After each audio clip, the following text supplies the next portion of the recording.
Good evening. There was a message today from the Swedish District Court not to arrest Julian Assange in his absence, which means he will not be asked or demanded to be delivered to Sweden, to court. I was surprised to hear this.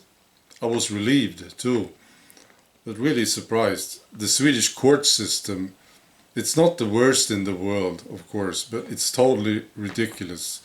So I was expecting these clowns to ask for him to come to Sweden for this bullshit trial.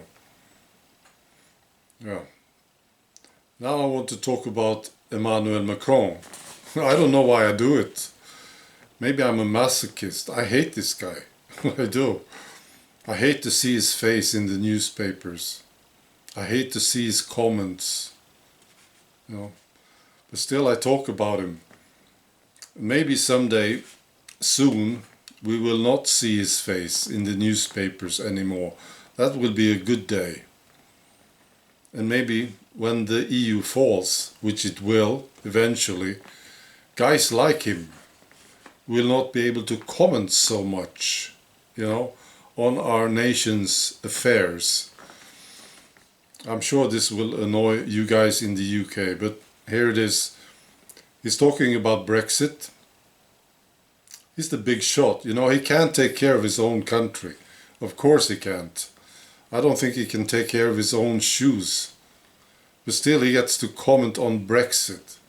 And he's the big deal. I hate this.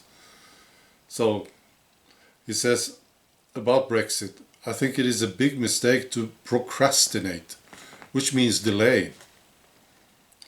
And he said, I do believe we now have to implement the British people's decision, except if the British people themselves decide something else.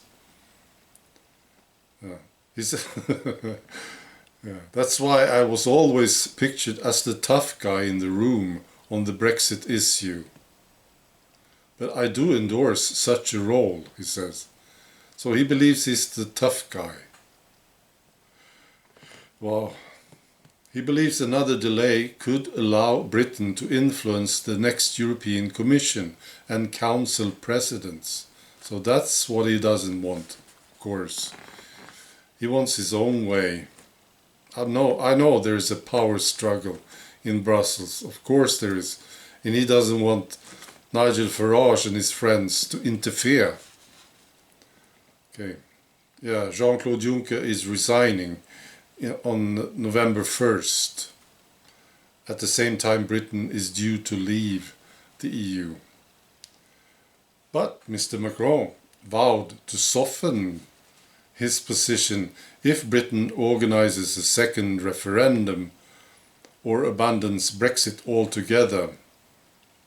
He says it's feasible if we have the perspective of either a new referendum or a totally new scheme, which would be acceptable for the 27 nations and our negotiator.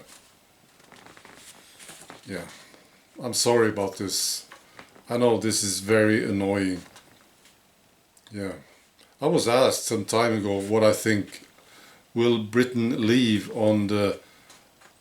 by the end of October? And I really don't know. And I don't have a gut feeling about it. So we'll see. Yeah, I will get back to the issue, I'm sure. All right. Thank you. Thanks for watching. Yes. Bye.